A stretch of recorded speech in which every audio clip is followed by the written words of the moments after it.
হয়তো উনার ধারণা ছিল না যে কোনটা সাবমেরিন জাহাজ, কোনটা যুদ্ধ জাহাজ আর কোনটা সাবমেরিন কেবল। হয়তো তার জ্ঞানের অভাবের কারণে সেই সময় উনি সাবমেরিন কেবল নিতে চান নাই। মাননীয় স্পিকার, খালেদা জিয়া বিনামূল্যে সাবমেরিন কেবল সংযোগ পাওয়ার সুযোগটা হাতছাড়া করেছিল শুধু জ্ঞানের অভাবে। 72 সালে ইউনিভার্সাল পোস্টাল ইউনিয়নের সদস্যপদ গ্রহণ করেন বঙ্গবন্ধু। 73 ইন্টারন্যাশনাল টেলিকমিউনিকেশন ইউনিয়নের সদস্যপদ গ্রহণ করেন বঙ্গবন্ধু। উনি 75 সালের 14 জুন উনি বেতবুনিয়াতে আমাদের বাংলাদেশের মাটিতে প্রথম উপগ্রহ ভূকেন্দ্র স্থাপন করেন স্যাটেলাইটের। সেই স্বপ্ন পূরণ করেছেন বঙ্গবন্ধুর কন্যা জননেত্রী শেখ হাসিনা 2018 সালের 12ই মে আমাদের নিজস্ব স্যাটেলাইট বঙ্গবন্ধু 1 স্যাটেলাইট উৎক্ষেপণের মধ্য দিয়ে। মাননীয় স্পিকার, স্লাইডে দেখছেন আমাদের এখন সাবমেরিন কেবলের সক্ষমতা হচ্ছে 7200 জিবিপিএস। এটা 15 বছর আগে সক্ষমতা ছিল মাত্র 5 জিবিপিএস। 5 জিবিপিএস থেকে 7000 জিবিপিএস।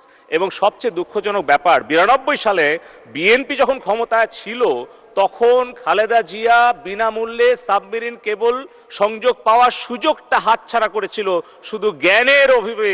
উনি সেই সময় বলেছিলেন বাংলাদেশ নাকি সাবমেরিন কেবলে যুক্ত হলে বাংলাদেশের সব তথ্য পাচার হয়ে যাবে। হয়তো উনার ধারণা ছিল না যে কোনটা সাবমেরিন জাহাজ, কোনটা যুদ্ধ জাহাজ আর কোনটা সাবমেরিন কেবল। হয়তো তার জ্ঞানের অভাবের কারণে সেই সময় উনি সাবমেরিন কেবল নিতে চান নাই। মাননীয় স্পিকার, এবারে মাননীয় 5 মিনিট সময় দিচ্ছি।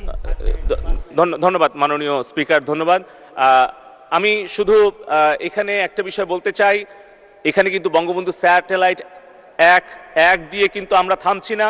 মাননীয় স্পিকার, মাননীয় প্রধানমন্ত্রী বিগত দ্বাদশ জাতীয় সংসদ নির্বাচনের আগে উনি স্মার্ট বাংলাদেশ রূপকল্পে ঘোষণা করেছেন আমাদের এখন কমিউনিকেশন এন্টারটেইনমেন্ট স্যাটেলাইটে 40টা বাংলাদেশের টেলিভিশন, এখন এই যে বিটিভি, সংসদ টিভি এবং প্রাইভেট চ্যানেল সবগুলো কিন্তু বঙ্গবন্ধু স্যাটেলাইট 1 দিয়ে চলছে। এমনকি বিদেশি 20টি স্যাটেলাইট চলছে। মাননীয় প্রধানমন্ত্রী বলেছেন ভারত, নেপাল সহ পার্শ্ববর্তী যতগুলো দেশ, ভুটান, সবাইকে আমাদের বঙ্গবন্ধু স্যাটেলাইট 1-এর কমিউনিকেশন সাপোর্টটা দিতে, এবং আমরা সেটাও দিচ্ছি মাননীয় স্পিকার।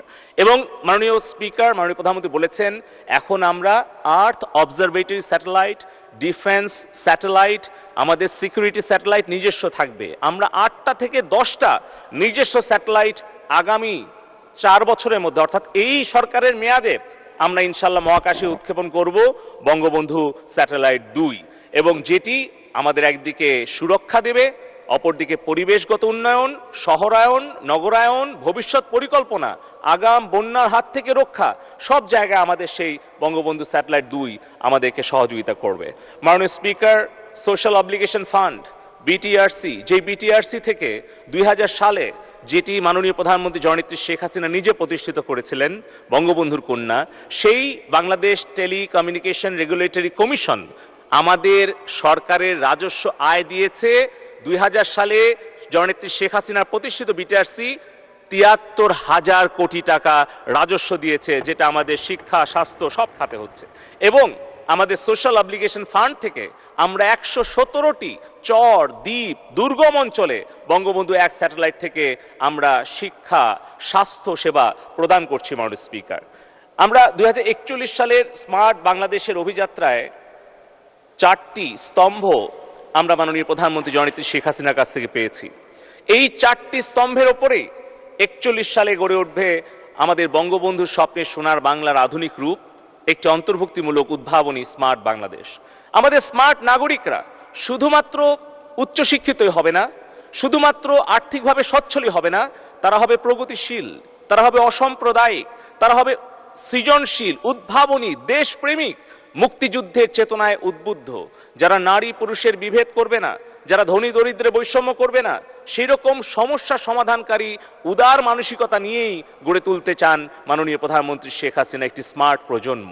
স্মার্ট অর্থনীতি হবে, সজীব ওয়াজেদ জয় বলেছেন, ক্যাশলেস, যেখানে কোনো ফাঁকি দেওয়ার সুযোগ থাকবে না, যেখানে কোনো ঋণ খেলাপি করার সুযোগ থাকবে না, দেশ থেকে বিদেশে টাকা পাচারের সুযোগ থাকবে না, সবকিছু হবে ট্রান্সপারেন্ট, ডিজিটাল, ইন্টারকানেক্টেড এবং স্মার্ট সরকার হবে পেপারলেস, করাপশন ফ্রি, ফেসলেস। সরকারের কাছে সেবা চাওয়ার জন্য অফিসে যেতে হবে না, সরকারের সকল সেবা থাকবে আমাদের স্মার্টফোনে, স্মার্ট সরকার ব্যবস্থায়। সেটি হচ্ছে বঙ্গবন্ধুর কন্যা জননেত্রী শেখ হাসিনা স্মার্ট সরকার। আর স্মার্ট সমাজ ব্যবস্থা হবে বঙ্গবন্ধুর সেই বৈষম্য মুক্ত, অন্তর্ভুক্তিমূলক, যেখানে শহর গ্রামের দূরত্ব থাকবে না, নারী পুরুষের বৈষম্য থাকবে না, যার পথটা অনেকটা পেরিয়ে এসছেন জননেত্রী শেখ হাসিনা। 41-এ বঙ্গবন্ধু সেই স্বপ্নের স্মার্ট সমাজ ব্যবস্থা আমরা গড়ে তুলব।